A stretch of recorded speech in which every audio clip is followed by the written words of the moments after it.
सपनों की उड़ान। छोटे से शहर झांसी की एक गली के आखिरी छोर पर एक पुराना सा मकान था। दीवारें फटी फटी, छत से टपकता पानी और आंगन में एक गुलाब का पौधा जिसे रिद्धिमा रोज पानी देती थी। यही उसका छोटा सा संसार था। लेकिन उस संसार के ऊपर जो नीला आसमान था वो उसका सपना था। रिद्धिमा की उम्र 10 साल थी, पर सोच बड़ी। हर सुबह जब मोहल्ले में लोग चाय की चुस्की ले रहे होते, रिद्धिमा आंगन के एक कोने में बैठकर आसमान को निहारती। जब भी कोई हवाई जहाज उसके ऊपर से गुजरता, वह दोनों हाथ फैलाकर दौड़ पड़ती, मानो वह उसी में उड़ रही हो।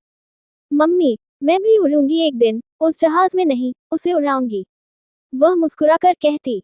माँ अक्सर मुस्कुराती और उसके बाल सहलाती। जरूर बिटिया, जब तेरे पंख मजबूत होंगे तब तू अपने सपनों की उड़ान भरेगी।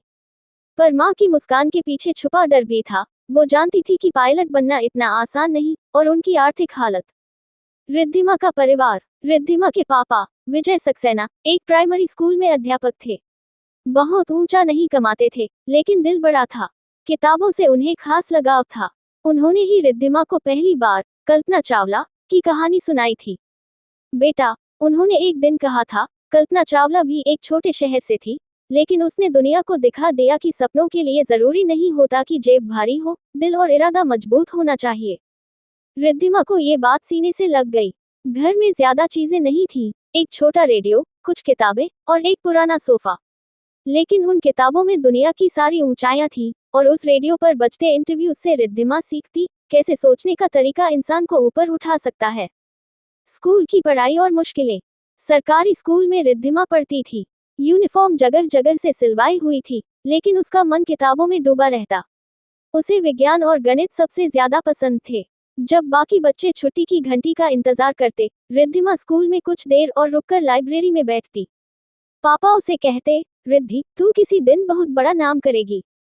पर यथार्थ की जमीन हमेशा सपनों से सख्त होती है। घर में कभी दूध पूरा नहीं होता, कभी बिजली चली जाती।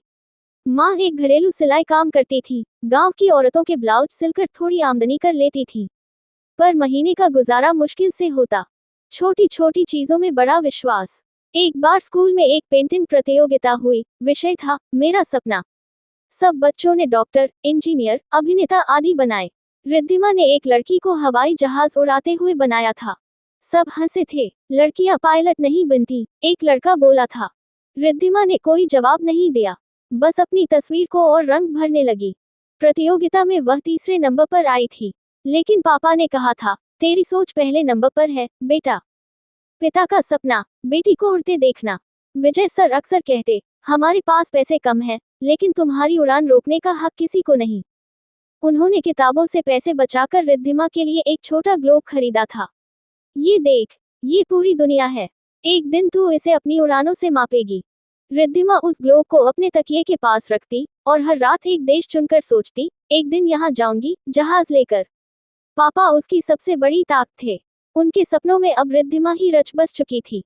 आगे क्या? लेकिन समय हमेशा एक जैसा नहीं रहता। पापा की तबीयत बिगड़ने लगी। एक दिन स्कूल से लौटते समय वो बेहोश हो गए। अस्पताल ले गए। डॉक्टर बोले, उन्हें दिल की तकलीफ है, आराम की जरूरत है। इलाज का खर्च, दवाइयाँ, घर की हालत, सब रिद्धिमा की माँ के कंधों पर आ गया। और यहीं से शुरू होती है असली